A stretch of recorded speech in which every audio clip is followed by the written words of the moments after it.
Hello everyone, कैसे आप सब लोग। स्वागत है आपका एक नई वीडियो में। और काफ़ी टाइम बाद ये वीडियो शूट हो रही है। ऑलमोस्ट 2 इयर्स कंप्लीट हो चुके हैं कनाडा के अंदर। और सोचा कि अपना 2 इयर्स का एक्सपीरियंस शेयर करते हैं। और आज की वीडियो में बात करने वाले हैं कि कनाडा के अंदर सिचुएशन जो अभी चल रही है रिसेंट में, जो कि सभी को बहुत अच्छे से पता है। और बहुत सारे रूल्स और रेगुलेशन चेंज हुए हैं रिगार्डिंग टू स्पॉउसल वीज़ा। स्टूडेंट्स के ऊपर एक लिमिट लगना, हर एक प्रोविंस में एक लिमिट लग गई है जो कि फेडरल गवर्नमेंट ने लगा दी है। और जो कॉलेजेस के जो सिस्टम थे, जैसे कि बहुत सारे कॉलेजेस ऑनलाइन प्रोग्राम प्रोवाइड कर रहे हैं as compare to in campus classes. और बहुत से कॉलेजेस ने सिर्फ एक बिल्डिंग का एक इंफ्रास्ट्रक्चर, मतलब एक फ्लोर ले रखा है, उसमें पूरे स्टूडेंट्स को क्लासेस दे रहे हैं। और अदर देन दैट, सबसे इम्पोर्टेंट चीज़, अभी जो लोग आ रहे हैं यहाँ पर, उनकी जो बैकग्राउंड इंडिया में था और वेल सेटल थे, और उसके बाद भी वो ऑप्ट करते हैं कनाडा में आने का, और फिर उसके बाद वो रिवर्स माइग्रेट करते हैं India because of unsatisfactory life and unsatisfactory situations, and उसको कोप अप नहीं कर पाते हैं लोग बहुत से इन चीज़ों को। और जो एक्सपेक्टेशन लेके आते हैं, अपनी माइंडसेट जो बना के आते हैं, वो सारी सिचुएशन यहाँ पर आगे थोड़ी चेंज होती है। और ऑब्वियसली दूसरी कंट्री में आते हैं तो चेंज होती है। तो उस चीज़ के ऊपर हम बात करेंगे, और कैसे पूरी की पूरी प्रोफाइलिंग और पूरी की पूरी हमें रिसर्च करनी है उस चीज़ के ऊपर, जो कि मेरे 2 साल का एक्सपीरियंस रहा है। और जिन लोगों से मैं मिला हूँ, जिनकी ये लाइफ में सिचुएशन रही है, और मैंने क्या ऑब्जर्व किया कि उन लोगों की प्रॉब्लम्स क्या थी, और उन लोगों ने कहाँ पर जो डिसीजन सही लेने चाहिए थे वो डिसीजन गलत लिए। तो आइए आज की वीडियो में बात करते हैं, शुरू करते हैं आज की। सो गाइस, ये वीडियो में कोई स्पेसिफिक पॉइंट्स के ऊपर बात नहीं करने वाला हूँ। मैं एक जनरल एक्सपीरियंस जो मेरा रहा है 2 इयर्स का, उसके ऊपर बात करूंगा, जो मैंने ऑब्जर्व करा है सिचुएशन को लेके, रूल्स एंड रेगुलेशंस को लेके। तो मैं एक नॉर्मल कन्वर्सेशन करूंगा, जो मेरे माइंड में है। कोई पॉइंट टू पॉइंट बात नहीं होगी यहाँ पर। सीधे जो जो भी टॉपिक आएगा उसके ऊपर मैं क्रॉस डिटेल में थोड़ा बोलूँगा। और आपकी कोई भी क्वेश्चन होते हैं तो कमेंट सेक्शन में डाल सकते हो। और शुरू करते हैं। सबसे पहली चीज़ जो है, अभी रूल्स रेगुलेशन जो है वो क्या चेंज हुए हैं ओंटारियो के अंदर। स्टूडेंट्स के ऊपर कैप लिमिट लग गई है, जो कि एक लिमिटेड अमाउंट ऑफ स्टूडेंट्स ही आ सकते हैं इस प्रोविंस के अंदर। क्योंकि बहुत से कॉलेजेस क्या कर रहे थे, इस सिस्टम को एक्सप्लॉइट कर रहे थे कि कैंपस एकोमोडेट करता है 1000 स्टूडेंट्स को, मतलब हर एक प्रोग्राम को मिला के 1000 स्टूडेंट्स को एकोमोडेट करता है, जो कि मेन कैंपस होता है। लेकिन वही कॉलेज क्या करता है कि ऑफर लेटर भी प्रोवाइड करता है, सब कुछ प्रोवाइड कर देता है, पर वो बुलाता है 1500 स्टूडेंट्स। और वीज़ा भी उन्हें अप्रूव हो जाता है उसकी वजह से। अब फिर ठीक है, 1000 स्टूडेंट तो कैंपस में जा रहे हैं, लेकिन जो बाकी 500 है, वो उनको वो कैसे रोटेट करते हैं, ऑनलाइन क्लासेस प्रोवाइड करके। ऑनलाइन पोर्टल पे उनकी क्लासेस देते हैं most of the time, 4 days in campus, 3 days out off campus. और या फिर 3 days इन कैंपस हो, 3 days या 2 days अपना ऑनलाइन क्लासेस होती है बहुत से स्टूडेंट्स की। जो कि यहाँ पर अभी मैं रिसेंटली GTA एरिया में हूँ, किशनर कैम्ब्रिज वाटरलू। तो यहाँ तो सारे में यही चल रहा है। यहाँ पर जो कॉलेजेस हैं, वो कोई भी फैसिलिटी, हर एक फैसिलिटी का पैसा तो करता है यहाँ पर, क्योंकि स्टूडेंट्स बहुत सारा $1000s स्पेंड करते हैं जस्ट फॉर फैसिलिटीज। बट यहाँ पर जब हमारे इंटरनेशनल स्टूडेंट आते हैं, मोस्ट ऑफ टाइम वो they just focus on part time jobs, try to grab more money for the semester fee. और वो इजी नहीं होता है, तो जॉब जॉब और स्टडी, इन दो चीज़ों में बिजी रहते हैं वो मोस्ट ऑफ द टाइम। तो वो जो एक्स्ट्रा करिकुलर एक्टिविटीज़ होती है, जिनके चार्जेस उन्होंने पे किए होते हैं, तो उसको यूज़ नहीं कर पाते हैं। तो कहीं ना कहीं इस चीज़ को भी देखा गवर्नमेंट ने, और गवर्नमेंट ने बोला कि अगर आप बुलाते हो उनको full time in campus classes के लिए, तो उन्हें फुल टाइम ही एकोमोडेट करना है। ऑनलाइन क्लासेस का जो कंसेप्ट है वो मिनिमाइज करो। अभी जो चल रहा है वो ठीक है, लेकिन उसको मिनिमाइज करना है। मोस्ट ऑफ द स्टूडेंट्स को आपको कैंपस में बुलाना है, और उनकी काउंसलिंग में प्रोवाइड करनी है। क्योंकि मोस्ट ऑफ द टाइम जो भी नया स्टूडेंट आता है, home sickness, anxiety and depression, बहुत सारी सिचुएशन हो जाती है लाइफ में, क्योंकि अभी जॉब नहीं है। अभी हम जॉब के ऊपर भी बात करेंगे। तो ये सारे चेंजेस हुए हैं, और कैप लिमिट लगने से सिचुएशन थोड़ी बेहतर होगी। Hope for the best. देखते हैं आने वाले टाइम में क्या होता है, क्योंकि सिचुएशन अभी वर्स्ट है। बहुत सारी चीज़ें चेंज हुई हैं यहाँ पर 2022 के स्टार्टिंग से लेके अभी तक। स्टार्टिंग 2020 के मिड से लेके अभी तक जो चीज़ें हुई हैं, वो काफ़ी स्टूडेंट्स के तो फेवर में नहीं रही। क्योंकि जो बहुत से लोग आते हैं मैरिड लोग आते हैं, उनकी वाइफ स्टडी कर रही होती है, हस्बैंड स्टडी कर रहा होता है, तो जो हस्बैंड या वाइफ वो एक पर्सन जो होता है वो स्पाउस वीज़ा पे आता है। स्पाउस वीज़ा वाले होते हैं allowed to work for the full time, और जहाँ पर वो जॉब दो स्टूडेंट्स कर सकते हैं वहाँ पर एक ही स्पाउस, एक जो ओपन वर्क परमिट पे वो पूरी की पूरी फुल जॉब डन करता है वो एक बंदा। तो स्पाउस का लिमिट जो मतलब कि एक अमाउंट है वो बहुत ज़्यादा बढ़ गया ओंटारियो के अंदर, क्योंकि गवर्नमेंट ने एक स्पाउस वीज़ा दे दिया अनलिमिटेड। उस पर अमाउंट में जिन्हें उनका कॉन्सिक्वेंस नहीं पता था क्या आने वाले टाइम पे स्टूडेंट्स के ऊपर क्या होने वाला है। और फिर एट द एंड ये चीज़ें इम्पैक्ट करने लगी स्टूडेंट्स को, और जब ये इम्पैक्ट करने लगी तो गवर्नमेंट ने इस पर थोड़ा सा डिस्कस किया, और इसके ऊपर इन्होंने डायरेक्ट एक्शन लिया कि स्पाउस वीज़ा बंद कर देंगे। अगर कोई भी आपका स्पाउस, कोई भी पार्टनर, ये मैरिड लोगों के लिए जो पढ़ाई कर रहा है यहाँ पर, तो वो अपने स्पाउस को नहीं बुला सकता जब तक वो पढ़ाई कर रहा है। तो स्पाउस वीज़ा मिलना right now it's really tough. और वो चीज़ सही भी है, क्योंकि अगर आप स्टूडेंट टाइम पे आते हो तो ठीक है, आप स्टूडेंट बन के आप अपनी जॉब करो, अपनी लाइफ अपनी स्टडी करो, सब चीज़ को मेंटेन करो। ऐसा नहीं कि आप स्पाउस लेके आते हो वो फुल टाइम जॉब करते हैं, और उसका उसका जो इम्पैक्ट होता है वो डायरेक्ट स्टूडेंट्स के ऊपर होता है जिन्हें पार्ट टाइम जॉब्स नहीं मिलती हैं। अभी जो स्टूडेंट्स, मतलब मैं अभी कैम्ब्रिज में जब रहता था शेयरिंग एकोमोडेशन में, मेरे साथ एक स्टूडेंट आया था, वो सितंबर 2023 डेट में आया था, और ऑलमोस्ट अभी तक उसे जॉब नहीं मिली है।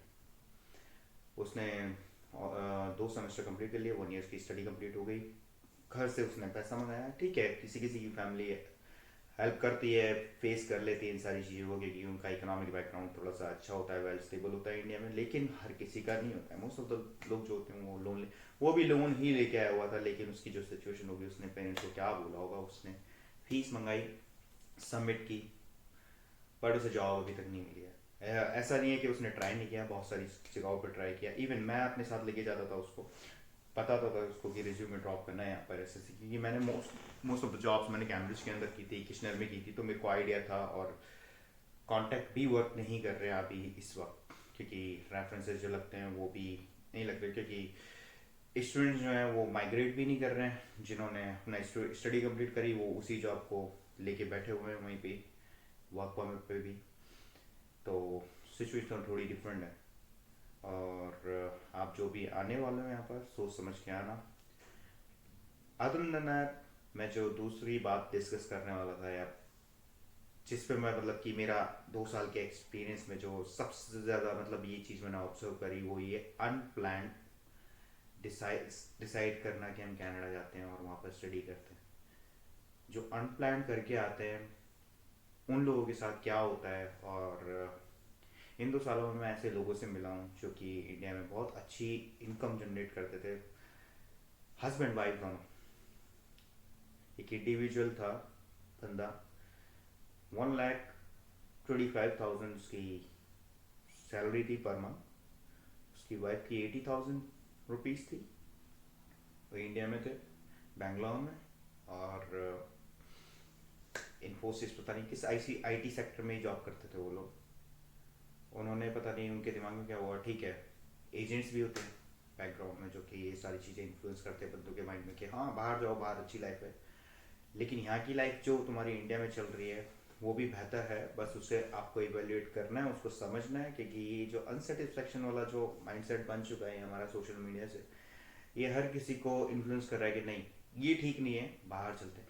इवन जिन लोगों के पास बहुत अच्छी लाइफ है वो भी बस बाहर आ रहे हैं without any plan, without any prior discussion, पर फिगर आउट रोड मैप जो बनाना चाहिए वो नहीं हो रहा, नहीं बनाते हैं। और फिर यहाँ पर आके जो लाइफ होती है वो student life, obviously student life जो होती है वो बिल्कुल ही डिफरेंट होती है। जो तुम आप एक वर्क वाली लाइफ जीते हो इंडिया के अंदर, और जिनके पास पैसा और ज़्यादा अच्छा आता है, जिनकी सैलरी मंथली बहुत अच्छी होती है और वेल सेटल लाइफ जीते हैं, तो उनके लिए और टफ हो जाता है। क्योंकि यहाँ पर हमें स्क्रैप से शुरू करना है। बेशक आपके पास बहुत सारा पैसा है इंडिया के अंदर, लेकिन एट दी एंड यहाँ पर जब आओगे वो सेंस ऑफ इनसिक्योरिटी आपके माइंड में जब हिट करेगी, तो आप कोप अप नहीं कर पाओगे सिचुएशन। आपकी जॉब ही करनी पड़ेगी, whether it's in your field, whether it's out of your field. You have to work until you get that sense of security, or until you secure some amount of money, और उसके लिए आपको job करनी पड़ेगी। बहुत से लोग क्या करते हैं कि यार इंडिया में बेहतर था, मैं ये जॉब नहीं कर सकता, मैं वो जॉब नहीं कर सकता, अबे यार मैं इस चीज़ के लिए आया हुआ हूँ। फिर उसके बाद जो आती है बात होम सिकनेस। अब जो शादीशुदा होते हैं उनके बच्चे होते हैं, पेरेंट्स होते हैं, फैमिली होती है, सब कुछ होता है, और फिर वो वहाँ से छोड़ के आ रखे होते हैं और यहाँ पर लाइफ चाहिए होते हैं। फिर उन्हें वो चीज़ भी बहुत ज़्यादा डिस्टर्ब करती है। और ऑब्वियसली एनवायरनमेंट का फ़र्क होता है, वेदर का फ़र्क होता है, तो लोग बहुत ज़्यादा डिप्रेस होते हैं और सिकनेस होती है उनको। और मेंटल और फिजिकल हेल्थ दोनों इम्पैक्ट होती है उस चीज़ से। उसके बाद वही कुछ लोग होते हैं जो कि सिचुएशन के साथ चलते रहते, लेकिन मोस्ट ऑफ द लोग क्या कहते हैं कि चलो यार इंडिया चलते हैं, यहाँ से निकलते हैं। अभी लास्ट वीक ही मैं जब कैम्ब्रिज से शिफ्ट हुआ किशनर के अंदर, तो एक साउथ इंडियन बंदा था, वो शिफ्ट हुआ हमारी एकोमोडेशन में। वो रिप्लेसमेंट पे आया हुआ था। तो गॉडविन था वो बंदा नाम उसका। तो वो बंदा आया और उसका कोई आईटी का ही कोई प्रोग्राम था कॉन्स्टेबल कॉलेज में, दून कैंपस। जस्ट जब मैं यहाँ शिफ्ट हो गया हूँ आफ्टर 1 वीक ही just call suddenly call me, वो अननोन नंबर से उसका कॉल आया। मैंने पूछा उससे कौन क्या, तो उसने बताया कि मैं ऐसे ऐसे बोल रहा हूँ और मेरे को इंडिया वापस जाना है, तो मेरे को आपकी सजेशन चाहिए। नहीं, इंडिया वापस जाना है यार, तुझे आए हुए अभी एक हफ्ता भी नहीं हुआ है और तू इंडिया वापस जा रहा है, क्या हो गया ऐसा? तो वो बताता है कि मेरे फाइनेंशियल जो है वो इतने स्ट्रांग नहीं है कि मैं 1 ईयर का कोर्स करूँ और फिर उसके बाद अपनी जॉब मिले ना मिले, मतलब कि पार्ट टाइम जॉब मिले ना मिले, और मैं मनी सिक्योर कर पाऊँ ना कर पाऊँ। और मैं बहुत ज़्यादा इनसिक्योर फील कर रहा हूँ और होम सिकनेस भी हो रही है मेरे को साइड बाई साइड। वो होम सिकनेस तो उसे पता नहीं थी, लेकिन वो मेरे को पता है कि उसको हो रही थी और वो इस चीज़ को फेस नहीं कर पा रहा था। तो मैं गया कैम्ब्रिज में, उससे बात करी। तो एट दी एंड उसने डिसाइड ये किया कि मैं इंडिया वापस जाऊँगा, क्योंकि इंडिया में उसकी वेल पेड जॉब थी, क्योंकि वो भी आईटी में ही काम करता था। 80,000 रुपीज़। और ठीक था उसका जो भी चल रहा था लाइफ में। बट उसने मुझे बताया कि मैंने जो डिसीजन लिया था वो एजेंट्स के कहने पे लिया था, कि एजेंट्स ने बताया था कि आपको वहाँ जॉब मिल जाएगी, आपको जो भी करोगे वहाँ पार्ट टाइम जॉब करके आप अपना पैसा निकाल लोगे, लोन रिकवर करोगे। उसने जो कैलकुलेशन बनाई थी वो उनके कहने पे बनाई थी, उसे नहीं पता था यहाँ 13% टैक्सेस भी देने होते हैं, part time job is really hard to get the part time job. Even right now, people who are on a work permit, it's really hard to get the job for them as well. So students के लिए तो tough है ही, work permit वालों के लिए भी tough है। तो उसने इवेंचुअली डिसाइड किया कि वो इंडिया वापस जा रहा है। और उसी से लास्ट मंथ पहले ही एक बंदा था, वो कश्मीर से आया हुआ था, और विद इन 3 मंथ ही just decide to go back to India, क्योंकि वो भी मेंटली और फिजिकल और फाइनेंशियली सब तरीके से वो डिस्टर्ब हो गया, क्योंकि उसे विद इन 2 मंथ्स उसको जॉब नहीं मिली और उसके फाइनेंशियल स्ट्रॉन्ग नहीं थे वो। उसने डिसाइड किया था कि मैं आऊँगा with in 1 month, I will get my license, I will get my SIN number, banking and everything, and I will start my job. But उसे नहीं पता था कि यहाँ पर जॉब मिलना बहुत ज़्यादा टफ है और वो सिक्योर नहीं कर सकता वो मनी जो वो सोच रहा है कि वो विद इन 4 मंथ्स को अपनी कॉलेज की फीस निकाल देगा। तो वो हो गया इनसिक्योर और उसने डिसाइड किया मैं इंडिया वापस जाता हूँ। 2 बंदे जो मैंने पर्सनली मेरे साथ ही रहे थे, जिनको मैंने देखा था, क्योंकि मैं तो वर्क परमिट पे था, तो मेरी तो लाइफ ठीक है, मेरे को जॉब करनी है और आना है। तो लेकिन जब सब सराउंडिंग में ऐसे लोग होते हैं तो फिर आपका एक्सपीरियंस यार चल क्या रहा है, मतलब आपको एक डायरेक्ट इम्पैक्ट दिखता है कि situation is really verse.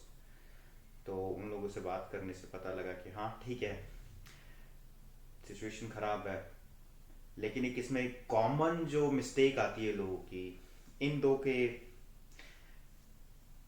Life की सिचुएशन का कंक्लूजन यही बता दो इन दो के, कि इन्होंने जो डिसाइड किया था वो डिसाइड ऐसे ही किया था कि एजेंट्स ने जो बोला और सोशल मीडिया पे जो चीज़ें दिखती हैं हमें, वो चीज़ों से इन्फ्लुएंस हुए और उन्होंने डिसाइड कर लिया कि चलो बाहर चलते हैं, लग्जरियस लाइफ है, फेरी लैंड है, फेरी वर्ल्ड है, वहाँ पर सब चीज़ें हम छड़ी घुमाएंगे और मिल जाएगी। और हम हार्ड वर्किंग मेंटालिटी तो लेके आते हैं इंडिया से, लेकिन हमें ये नहीं पता होता है हमें एक स्ट्रॉन्ग माइंडसेट भी लेके आना है, क्योंकि हमें वर्स्ट सिचुएशन के बारे में भी सोचना है। सबसे पहले तो वर्स्ट सिचुएशन के बारे में ही सोचो। हाँ, you can stay remain positive with a positive mind, but still you have to think about the worst situation, because situation could get worse anytime and you have to think about it. You have to plan the things prior of the situation. But यहीं पे lag करते हैं लोग और फिर वो वापस जाते हैं। और वापस जाना सबसे बड़ी प्रॉब्लम ये होती है कि जो लोन लेके आया होता है उसके लिए जाना बहुत टफ हो जाता है, लेकिन जब वो जाते हैं तो मेरे को भी, मैं जब सोचता हूँ कि यार मैं आया था लोन लेके और मैंने कैसे कैसे लाइफ में करी थी, सब मेंटेन किया था, मैंने तो फिगर आउट कर ली थी चीज़ें, ठीक है, जॉब भी हो गई, ठीक है। लेकिन अब जब मैं स्टूडेंट्स को देखता हूँ और जब उनसे पूछता हूँ यार एज तू डिसाइड कर रहा है वापस आने का, तो इट्स रियली हर्ट कि अगर मैं होता तो क्या होता मेरी मेरी लाइफ में। तो कहीं ना कहीं मैं लोगों को फिर बात करता हूँ, उनको थोड़ा सा सपोर्ट करता हूँ और उन्हें बोलता हूँ कि यार देख, जो भी डिसाइड करना है वो तेरे ऊपर ही है, लेकिन सबसे मेन चीज़ अपनी मेंटल और फिजिकल हेल्थ पे फोकस करना। इवन कि तुझे इंडिया वापस ही जाना है, लेकिन उस मीन टाइम में तुम अपने अपने पे ज़्यादा फोकस करना कि हाँ मैं मेंटली स्ट्रांग रहूँ। और सो गाइस, इसके अलावा अब मैं बात करता हूँ जो मेरी लाइफ में जो सारे 2 इयर्स में जो भी एक्सपीरियंस रहे और चेंजेस आए, उसके ऊपर भी बात कर लेते हैं।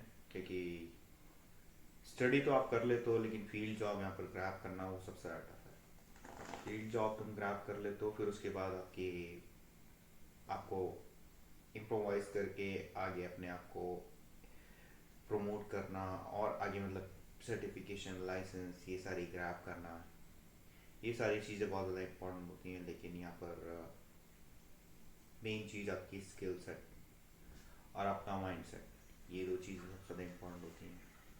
कम्युनिकेशन स्किल ऑब्वियसली ये सबसे ज़्यादा इंपॉर्टेंट है, क्योंकि यहाँ पर आप कम्युनिकेट नहीं कर सकते तो आपको कोई जॉब नहीं मिलेगी और आप प्रमोट भी नहीं कर सकते हो। बेशक आप इंडस्ट्रियल लेवल पे जाके वहाँ पर कोई भी जॉब कर सकते हो, बट वहाँ पर जो एक दायरा होता है आगे अपने आप को पढ़ाने का, जिसमें आप सोच सकते हो कि हाँ फ्यूचर अच्छा है और जॉब भी बहुत अच्छी है और आगे जाके मेरे को इसमें ग्रो करने को भी मिलेगा, तो वो चीज़ें बहुत ज़्यादा लिमिटेड हो जाती हैं। तो उसके लिए हमें अपनी फील्ड में स्टडी करने के बाद अपने ऊपर ही वर्क करना है, अपनी स्किल सेट डेवलप करना है।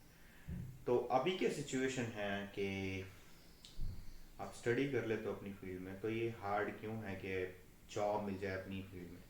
क्योंकि कनाडा में तो जॉब्स बहुत सारी हैं हर जगह। अभी ये भी जाओगे आप, अभी इमिग्रेशन की वेबसाइट पे जाओगे, वहाँ पर लिखा होगा कि हमें इतने वर्कर्स चाहिए, इतने वर्कर्स चाहिए, इस फील्ड के चाहिए, आईटी के चाहिए। प्रॉब्लम सारी यहाँ पर ये आती है कि जो भी लोग यहाँ पर मोस्ट ऑफ द टाइम जो आते हैं यहाँ पर इंडिया से, मोस्ट ऑफ द इमिग्रेंट्स होते हैं वो इंडिया से होते हैं।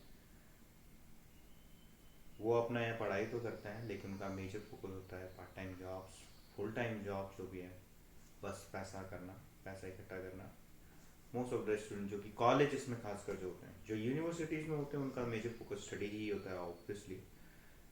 और जो बड़ी बड़ी फर्म होती हैं, जो भी कॉरपोरेट और इंडस्ट्रियल सेक्टर होती है, ये जॉब के लिए हायर भी इन यूनिवर्सिटीज़ वालों को करते हैं, क्योंकि इन्हें यहाँ पर एट द एंड पता चल चुका है कि कॉलेजेस वाले जितने भी स्टूडेंट्स होते हैं, उनका मेन फोकस यही होता है कि अपना पैसा बनाना और स्टडी पे फोकस नहीं करना, उसकी वजह से स्किल सेट डेवलप नहीं होता।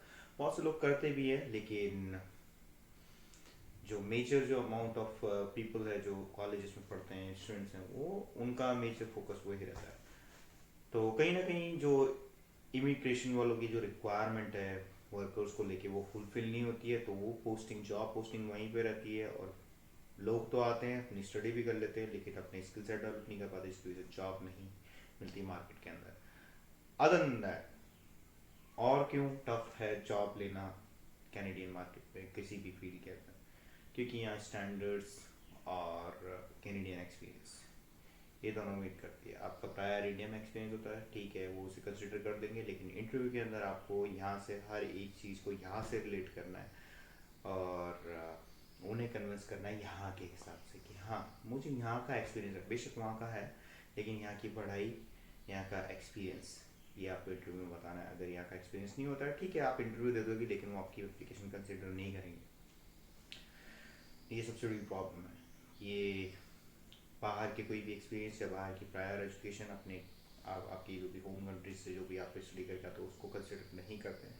करते भी हैं तो फिर उसको सिर्फ इंटरव्यू तक ही लेके जाते हैं, बाकी आगे के लिए सिर्फ वो कैनेडियन एक्सपीरियंस को ही वैल्यू करते हैं। तो ये इसी की वजह से बहुत ज़्यादा टफ है कि अपनी ही फील्ड में जॉब लेना। क्योंकि जब हम आते हैं यहाँ पर एज अ फ्रेशर ही आते हैं, मोस्ट ऑफ द स्टूडेंट जो आते हैं, फील्ड जो हमने प्रायर स्टडी करी होती है इंडिया के अंदर, उससे यहाँ पर रिलेशन जो स्टडी हम लेते हैं यहाँ पर उसका कोई रिलेशन भी नहीं होता है, क्योंकि फील्ड कोई भी ऑब्वियसली चेंज हो जाती है, स्टडी चेंज हो जाती है। लेकिन जब आपका एक नया एक्सपीरियंस बनता है, नई स्टडी मटेरियल आपकी लाइफ में आता है, तो फिर उसके बारे में आपको एक्सपीरियंस नहीं है, और जॉब मार्केट में जब आप एंटर करोगे तभी एक्सपीरियंस होगा, और जॉब मार्केट भी बोलती है आपको प्रायर एक्सपीरियंस लेके आना पड़ेगा। तो इस ये जो पूरा का पूरा ये चाल बना हुआ है, इसमें इसमें बंदा फंस जाता है, और इसकी वजह से इसको जॉब नहीं मिलती है यहाँ पर। ये दो रीज़न है, और भी मल्टीपल रीजंस हैं। तो और इंटरव्यू की यहाँ की प्रोसेस थोड़ी डिफरेंट होती है एज़ कम्पेयर टू इंडिया, क्योंकि यहाँ पर बहुत चीज़ें देखी जाती हैं, पूछी जाती हैं, डिफरेंट राउंड्स होते हैं। इंडिया में भी काफ़ी सारे राउंड्स होते हैं इंटरव्यू के, लेकिन यहाँ पर थोड़ा सा डिफरेंट ही रहता है बहुत चीज़ों को लेके। और हमारी फर्स्ट लैंग्वेज ऑब्वियसली इंग्लिश नहीं है, हिंदी है, तो फिर हम लोग बहुत ज़्यादा टफ होता है चीज़ों के साथ कोप अप करना। बेशक आपको इंग्लिश आती है, लेकिन आप जो एक कैनेडियन बंदा जो फ्लुएंसी के साथ बोलता है, और वो जो जो यहाँ के स्टैंडर्ड्स को समझता है, और जो यहाँ के सिस्टम को समझता है, कंपनीज और कॉर्पोरेट कैसे वर्क करते हैं, उसका एक्सपीरियंस और हमारे एक्सपीरियंस में बहुत ही ज़्यादा फ़र्क रहता है। तो प्रायोरिटी ऑब्वियसली उनकी ही ज़्यादा रहती है। तो ये रीज़न है जॉब ना मिलने का, जो मैंने ऑब्जर्व किया है अभी 2 इयर्स के अंदर। जॉब अभी जो आपकी मेन होती है, वो आप स्टडी कर ले तो, लेकिन उसके बाद सर्टिफिकेशन अपनी फील्ड में और लाइसेंस निकालना बहुत ज़्यादा ज़रूरी होता है, जो कि मेरी फील्ड में बहुत सारी लाइसेंस और सर्टिफिकेशन हैं। बट कुछ सर्टिफिकेशन आप ले सकते हो यहाँ पर थर्ड पार्टीज के पास जाके, ट्रेनिंग लोगे, कोच लोगे, जो कि बहुत कॉस्टली भी होती हैं और टाइम इफेक्टिव होती है, क्योंकि टाइम स्पेंड करना है, क्लासेस लेनी है, पढ़ाई करनी है, एग्ज़ाम क्लियर करना है। Other than that, you have to, if you want to get more certification or licenses or any title, and CSO, CRSP in my field, Canadian Registered Safety Professional, and you have to, आपको 1 साल का अपनी field में experience होना चाहिए, and after that you could get the opportunity to get the license or certification or the title in your field. वो उसके लिए भी आपको एग्ज़ाम देना पड़ता है, उसके लिए भी स्टडी करनी पड़ती है। मेजर आपको बताने होते हैं कि भाई ये मेरे मेजर्स है, मैंने अभी तक अचीव किया है, कितनी रिस्पॉन्सिबिलिटीज़ थी आपकी जॉब में, वो सारी बतानी होती है। फिर उसके बाद आपको वो सारी चीज़ें मिलती है। तो it's not really easy to get the job in here in Canada right now, according to the situation right now, because बहुत कंपटीशन है मार्केट के अंदर, स्पेशली इन ऑन्टेरियो के अंदर इतना ज़्यादा कंपटीशन इसलिए है क्योंकि आपको नॉर्मल जॉब्स भी नहीं मिलेगी, क्योंकि नॉर्मल जॉब्स में ही मोस्ट ऑफ द स्टूडेंट्स और most of the work permit वाले बंदे पोस्ट ग्रेजुएट वर्क परमिट वाले जॉब लेके बैठे हुए हैं। तो जो नया बंदा आता है उसको तो कोई भी जॉब चलती है, लेकिन वो भी नहीं मिल रही है। सो ये कुछ रीजंस थे। अब मैं आपको बताता हूँ कि जो यहाँ पर अभी लोग पेरेंट्स को बनाना चाहते हैं कुछ भी, ये वैसे टॉपिक डिफरेंट है, लेकिन मैं इस वीडियो में इसलिए बात कर रहा हूँ कि मेरे को बहुत सारे लोगों ने मैंने 1 साल पहले वीडियो डाली थी कि पेरेंट्स को how to invite parents in Canada for your convocation और get the visa for 10 years। तो उस वीडियो पे काफ़ी रिस्पॉन्स अच्छा है, and thanks for all of you guys. लेकिन क्वेरीज बहुत सारी थी इंस्टाग्राम पे, सब लोग बस ये पूछते कि वो डॉक्यूमेंट भेज दो। तो मैंने बेशक बोला था वीडियो के अंदर कि आपको कोई भी डॉक्यूमेंट मिलती है तो चाहिए तो फिर आप मेरे को इंस्टाग्राम पे कांटेक्ट कर सकते हो और मैसेज कर सकते हो, I will send you the document over Gmail. But अभी मैं आपको बता देता हूँ कि जितनी भी डॉक्यूमेंट्स और जितने भी आपको फॉर्मेट चाहिए, लेटर्स चाहिए, एक्रेडिटेशन, जितने भी डॉक्यूमेंट्स, उसके लिए आप जो भी मैसेज करते हो इंस्टाग्राम पे, उससे पहले आप अपनी जीमेल मेंशन कर दो कि हाँ मेरे को इस जीमेल पे चाहिए, तो फिर मैं डायरेक्ट ही जीमेल पे फॉरवर्ड कर दूंगा। मेरे को बार बार मैसेज करने की ज़रूरत नहीं है, मैं भी नहीं करूँगा ना आप करोगे, आपको डायरेक्ट डॉक्यूमेंट मिलेगा। तो बाकी it's really easy to get invite your parents here for your convocation, and ये यहाँ पर लाइव दिखाओ और क्या है।